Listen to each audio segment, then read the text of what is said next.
हमारे भारत में हर महीने कोई ना कोई त्यौहार होते हैं, सबके अपने अपने मायने होते हैं। लेकिन बिहार, झारखंड और यूपी की सबसे प्रसिद्ध पूजा छठ पूजा, जो कि कार्तिक के छठे दिन होती है इसलिए छठ पूजा भी कहते हैं, उसे मनाया जाता है। बड़े धूमधाम से मनाया जाता है। ऐसा भी कहा जाता है कि 4 दिन का पूजा और 1 साल का इंतजार होता है। और आज हम छठ के गीत को डिकोड करने वाले हैं। डिकोड ही क्या वाले, हम उसे बस आपके सामने बयां करने की कोशिश करेंगे, क्योंकि कुछ चीज़ें सिर्फ महसूस की जा सकती है, उसे बयां नहीं किया जा सकता।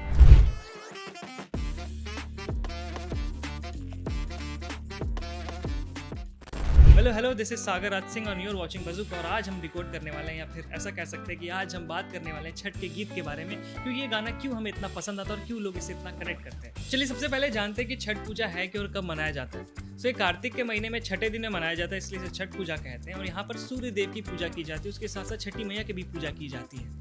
और ये भी कहा जाता है कि भगवान राम और सीता मैया जब अयोध्या वापस आए थे रावण का वध करके, तो उन्होंने सबसे पहले छठ पूजा किया था। इसके साथ साथ ये भी कहा जाता है कि द्रौपदी ने अपने 5 पांडव के सुख के लिए भी पूजा करते थे। कहानी कुछ ऐसी भी है कि जहाँ पे राजा प्रियव्रत और रानी मालिनी को बच्चे नहीं होते, उन्हें संतान की प्राप्ति नहीं होती। काफी साधु संत को दिखाने के बाद, हवन करने के बाद भी बच्चा मरा हुआ पैदा होता था। और एक टाइम के बाद राजा इतने परेशान हुए कि अपने बच्चे के साथ खुद को खत्म करने के लिए जा ही रहे थे, तभी देव सेना प्रकट हो जाती है, यानी कि छठी मैया प्रकट हो जाती है और उन्हें कहती है, अगर तुम्हें संतान चाहिए तुम मेरी पूजा करो, मेरी आराधना करो, तुम्हें सब कुछ मिलेगा जो तुम चाहते हो। और ये भी कारण है कि लोग छठ पूजा करते हैं, क्योंकि उनकी इच्छा पूर्ति का भी समय होता है। अगर किसी को इच्छा है कि अपने हेल्थ को लेकर, संतान को लेकर, तो लोग छठ पूजा करते हैं, काफ़ी डेडिकेशन से करते हैं। चलिए चलते अपने बैक टू आवर टॉपिक, जो कि है उगा है सूरज देव। गाने को हम आज समझेंगे, इस गाने के बीट्स को समझेंगे कि ऐसा गाने में क्या है जो हमें इतना रिलेट करता है, इतना खूबसूरत लगता है हमें सुनने में। चाहे कोई भी सिचुएशन में आप, चाहे मूड आपका अच्छा ना हो, आप कभी बुरा फील करो या कुछ भी नॉस्टैल्जिया फील करो, आप एक बार जब गाना सुनते हो आपको भी गूज बम्स तो आते ही होते हो। पहले इस गाने को गाया अनुराधा पौडवाल ने, इस गाने को कंपोज किया है सुरेंद्र कोहली ने। और सिर्फ यही गाना नहीं, इन्होंने काफ़ी सारे गाने गाए हैं और काफ़ी सारे छठ पूजा के गीत साथ में लोगों ने कोलैब करके गाए। और आज हम बात करने वाले हैं उगा है सूरज देव के बारे में। पहले जब गाना शुरू होता है तो हम सुनते हैं उसमें बांसुरी, ढोलक, शहनाई, बाकी सब इंस्ट्रूमेंट मिक्स करके कुछ हमारे सामने प्रेजेंट होता है। पहले जो बीट हमारे सामने प्रोड्यूस होता है ना, इसे हम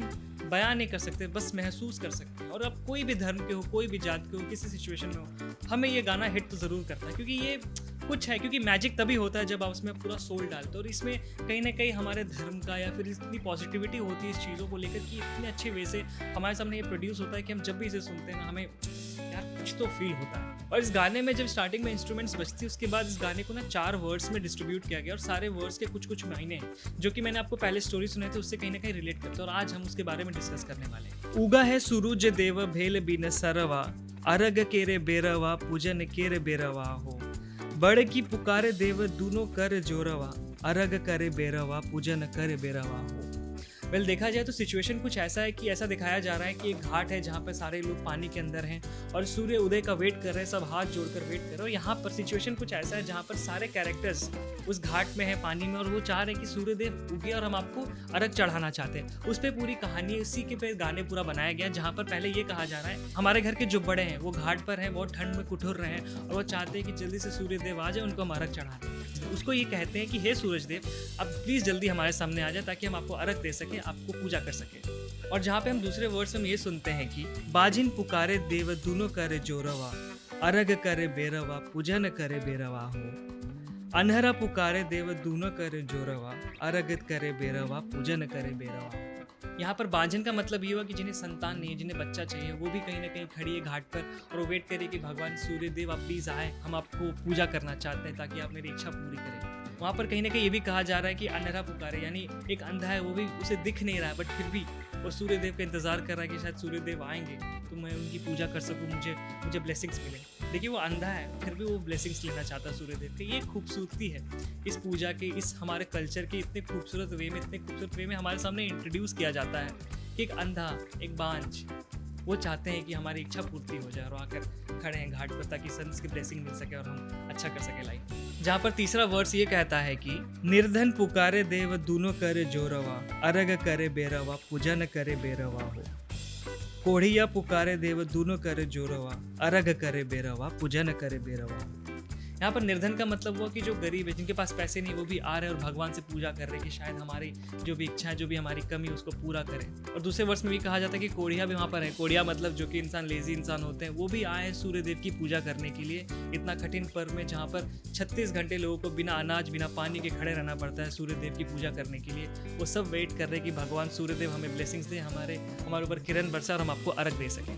और यहाँ का आखिरी वर्ष ये कहता है कि लंगड़ा पुकारे देव दूनो करे जोरवा, अरग करे बेरवा, पूजन करे बेरवा हो।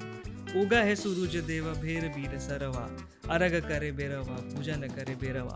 और आखिरी वर्ष में ये कहा जा रहा है कि एक लंगड़ा जो सीधा खड़ा भी नहीं हो पाता है, वो सूर्य देव की पूजा करने के लिए पानी के अंदर खड़ा हुआ है, और ताकि वो सूर्य देव को देख सके, उनसे ब्लेसिंग्स ले सके, और जो भी उसकी इच्छा वो पूरी हो सके। वेल, ये था decoding of the song. Well, decoding क्या, मैंने तो बस आपको बोल समझा कि इस गाने के बोल क्या है, क्योंकि इस गाने को हम सब बहुत इंजॉय करते हैं, बस इसके बोल नहीं समझ पाते। तो मैंने सोचा कि मैं एक कोशिश करता हूँ आप सबको समझाने के लिए कि इस गाने में क्या कहा जा रहा है, सूर्य देव को क्या कहा जा रहा है, कैसे सूर्य देव के सामने हम ब्लेसिंग्स मांगते हैं, सब कुछ हमारी इच्छा पूरी करने के लिए कोशिश करते हैं। फिर अगर आपको वीडियो अच्छा लगा तो कमेंट सेक्शन में जरूर बताएं कि आपको छठ के गाने कौन से अच्छे लगते हैं, और ऐसे वीडियोस के लिए बज़ू को सब्सक्राइब, वीडियो को लाइक करें। जय छठी मैया।